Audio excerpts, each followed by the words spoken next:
আসসালামু আলাইকুম এভরিওয়ান, কেমন আছেন? আশা করি সকলেই ভালো আছেন। তো আপনার মাঝে চলে আসলাম আরও নতুন একটি ভিডিও নিয়ে।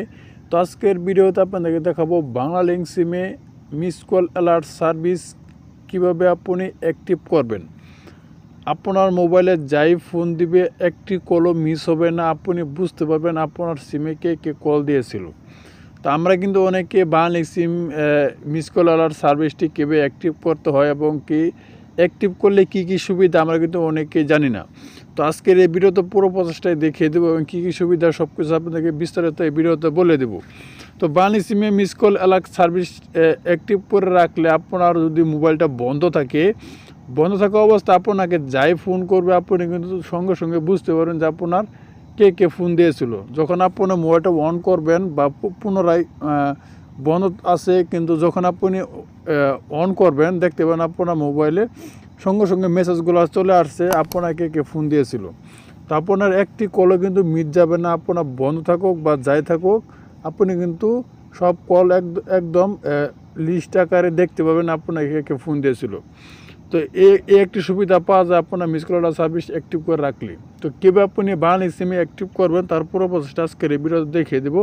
তো কথা বাড়াবো না, এখন ভিডিও মূল পরিচয় ভিডিওটা শুরু করা যাক। তো বাংলালিংক সিমে মিস কল সার্ভিস অ্যাক্টিভ করার জন্য আপনি মতো চলে যাবেন ডায়াল অপশনে।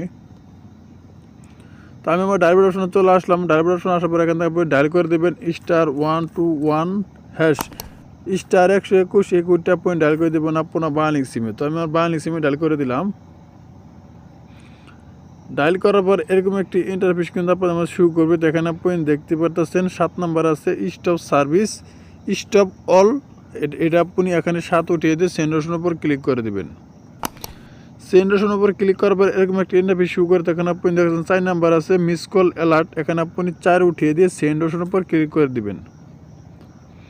সেন্ড অপশনের উপর ক্লিক করার পর এরকম একটি ইন্টারফেস শুরু করে এখানে আপনি দেখতে পাচ্ছেন অ্যাক্টিভ, উপরের দিকে আছে অ্যাক্টিভ, এখানে আপনি 1 উঠিয়ে দিয়ে সেন্ড অপশনের উপর ক্লিক করে দিলে কিন্তু এই সার্ভিসটি অ্যাক্টিভ হয়ে যাবে। যেহেতু আমি এটা অ্যাক্টিভ করা আছে আমি অ্যাক্টিভ করব না, এখানে আমি সেন্ড অপশনে ক্লিক করলাম না। যদি আপনি অ্যাক্টিভ করতেছেন এখানে আপনি 1 উঠিয়ে দিয়ে সেন্ড অপশনের উপর ক্লিক করে দিলে কিন্তু আপনার এই সার্ভিসটি অ্যাক্টিভ হয়ে যাবে।